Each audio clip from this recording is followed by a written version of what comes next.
Every month, there's always a bunch of weird crap that happens in the gaming world, and every month, Gameranx puts it all together and, collectively scratch our heads. Hi folks, it's Falcon, and today on Gameranx, the weird gaming stories that happened in April of 2023. So, remember that body cam FPS from a few months ago? Well, it has finally gotten itself a Steam page. It's called Unrecord, and it still looks completely insane. The original look we got at it was on Twitter, so it was really compressed and actually looked worse than this footage because we've actually got like real well-recorded game footage of it now. And I think it kind of benefit from that vibe. Like most body cam footage we see is heavily compressed by the time it gets to the public. But minus that sort of aesthetic difference, it's still incredibly impressive. But what's perhaps more strange about it now is we didn't really know what kind of game it is, and what it turns out to be is kind of a story-driven detective novel type thriller situation, which is not what I expected. But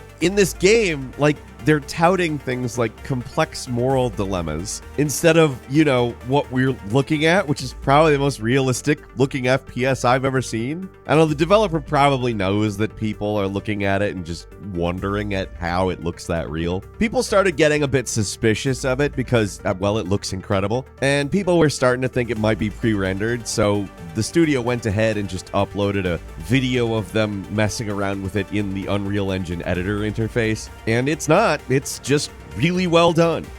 At number 9, hey, remember that Nintendo hacker by the name of Bowser? Yeah, I think he's a pretty easy mark for the weird gaming stories thing. It's just, his name is Bowser, and he was a bad guy to Nintendo. Actually, he lost, ultimately. He was sentenced to 40 months in prison for various crimes against Nintendo that apparently earned him over $300,000. He was actually released on good behavior, though, but was still ordered to pay $10 million to Nintendo. And apparently, they're going to be taking that out of his monthly gross income for probably the rest of his life. That's what he thinks anyways. I don't know, it's not easy to get a good, well-paying job when you're, a convicted criminal. And that's nothing against this guy or against convicted criminals that are trying to make their lives legit, but it's tough. And life's probably going to be on hard mode for Gary Bowser for a long while.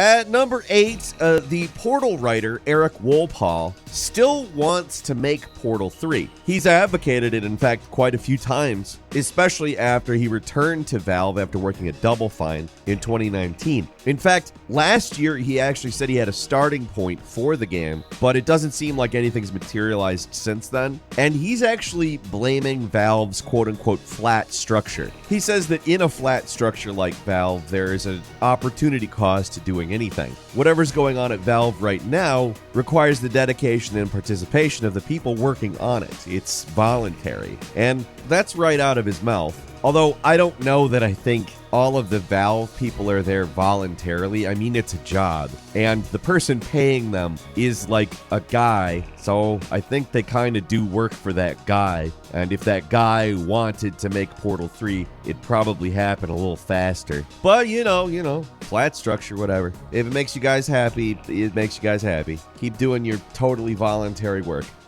At number 7, somebody sold a gun in Counter-Strike for $400,000. Yeah, I just said that, out loud, for real. A skin, just a skin, for a fake gun, brought in $400,000 for somebody. All right? I'm sorry, but I'm gonna say this. I don't care how much money these people have. I don't care how good they do at life. I don't care what their salaries are. I don't care what businesses they own. I don't care how successful that they are. If you pay that much money for a skin, for a gun, in a video game, I will not hang out with you. Unless you're willing to pay me to hang out with you, and it's going to cost you at least $400,000. Because I know for a fact you're willing to spend that on stupid crap. Holy hell. It's a blue gem adorned Strat Track Tier 1 case hardened AK-47. There's more information I could rattle off about it, but I am not going to because, wow, that should not have happened.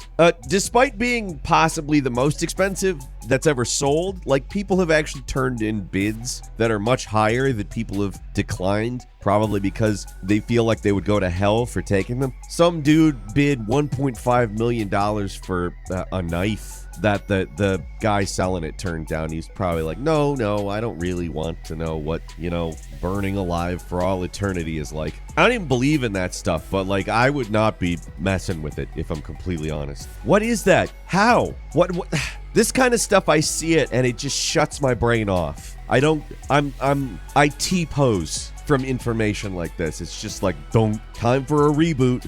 At number 6, the developers of Gollum are going to charge extra for people who want to hear more of the Elvish language by selling it as a DLC expansion. Yeah, if you want to hear more Sindarin, you're going to have to pay extra, because apparently it's difficult to train people to speak it. All right, sure. Yeah, I get it. Costs extra money.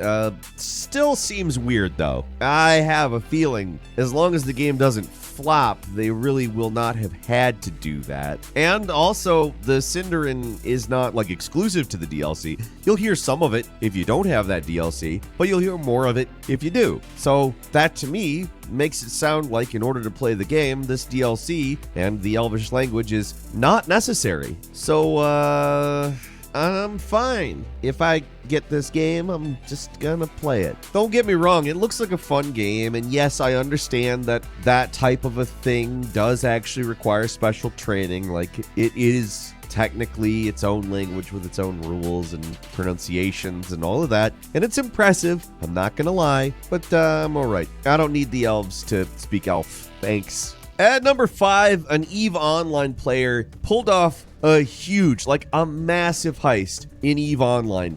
No joke, like a real, genuine landmark heist where he stole about 2.2 trillion ISK. If you're curious what that is in real money, give me a second, because he used an obscure rule to pull this thing off. I'm gonna call this really, really fun. I like it. So, a user named Flan Hill made a clean account with a character that had pretty much no history and applied for membership of the EHEXP Corporation. After the account was accepted, Flan Hill transferred enough of his shares into the corporation to a conspirator who was also in the corporation, presumably with a similar account status. The infiltrator then had enough shares to call for a vote for a new CEO. These two guys voted yes, and nobody else in the entire corporation voted, period. So the infiltrator became the CEO and promoted Flan Hill to a position of power as well, and then they removed all the other corporate directors and stole a bunch of money. Like I said, 130 billion ISK, which now I will tell you how much it is. $22,300. They stole more money than anybody has ever stolen in this game before, simply by taking advantage of a corporation asleep at the wheel. Genuinely amazing. I mean, it probably pissed a lot of people off, but it's really hard not to admire that one. That's a good con. At number 4, the Red Cross is asking gamers not to commit war crimes in video games. Now, before I say anything, this is incredibly silly. It's not them being serious. I don't think they have any, delusion that people not committing war crimes in video games about war has any effect on society whatsoever. They're just raising awareness about war crimes and what they entail. But it sounds hilarious, honestly. It just sounds like some weirdo, pushing up his glasses in the middle and saying, "Could you please not commit any war crimes in this game? Give peace a chance." Like, just the nerdiest person possible, but also dressed like a hippie with flowers in his hair. To be fair, it's actually kind of a, good way of getting attention and actually raising awareness on something that actually probably a lot of people don't think enough about. So the things that they're trying to get people to not do in games are shooting downed or unresponsive enemies, targeting non-violent NPCs, targeting civilian buildings, and they ask that people use med kits on everyone. Which, yeah, I get it. Fun campaign, very silly. Also, war crimes, it's a consistent thing. There's so much of that going on right now in the world. And our world leaders just don't get charged for them, ever. And they're the ones that ultimately it comes down to, right? Wow.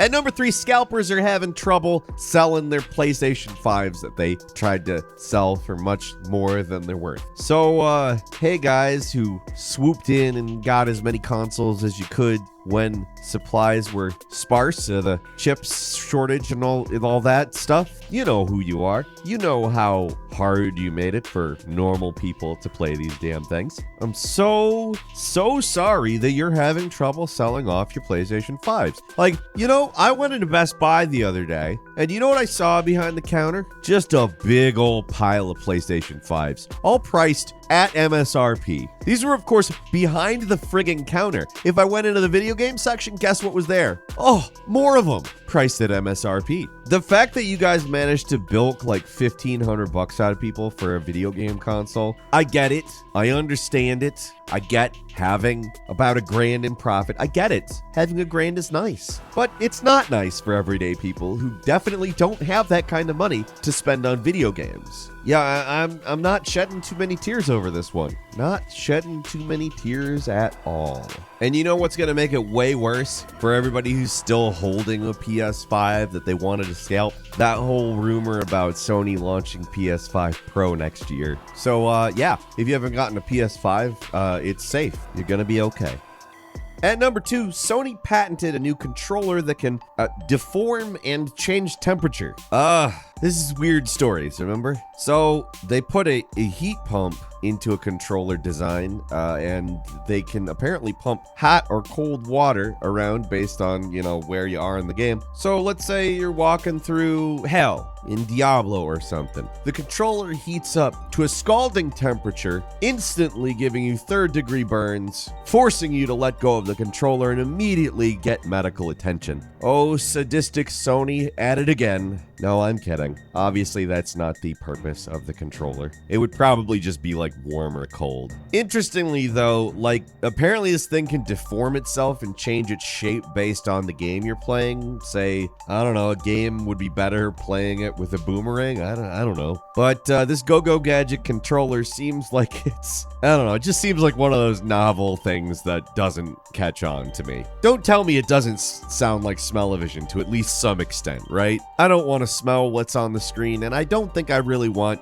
to, really actually feel like I'm in hell at any point. And finally, at number 1, the developers of Ark, who are going to sell their game to everybody another time, bundled with Ark 2, went back on the decision and decided to only sell it back to everybody again without a bundle for Ark 2. I don't know. Somehow this is regarded as less controversial. To me, it seems weird. I don't know. Ultimately, the thing that sucks is that their servers for Ark Survival Evolved, the current version of the game, are going to shut down on August 31st. And if you want to keep playing the first game, not the sequel, you'll have to buy an upgrade called Ark Survival Ascended to play on new servers after that date. So basically, if you want to keep playing the original game, you're going to have to buy it again at the price of a new game. Yes, it's going to be an Unreal Engine 5, and I assume that will probably look quite a bit better. But I don't know. Everything about this is weird. The bundle thing is weird. The getting rid of the bundle thing is weird. Everything's weird. It's stupid, and I don't like it. It's pretty ballsy to just say, oh yeah, if you want to play that game still, you're going to have to buy it another time. What? I don't even want to crack that nut any further. That sucks. It's weird that anybody would accept that. Although somebody will buy it, but I don't know. It doesn't seem like a reputation-preserving decision on their part. Well, anyway, that's all for today. Leave us a comment. Let us know what you think. If you like this video, click like. If you're not subscribed, now's a great time to do so. We upload brand new videos every day of the week. Best way to see them first is, of course, a subscription. As always, we thank you very much for watching this video. I'm Falcon. You can follow me on Twitter, Falcon Hero. We'll see you next time right here on Gameranx.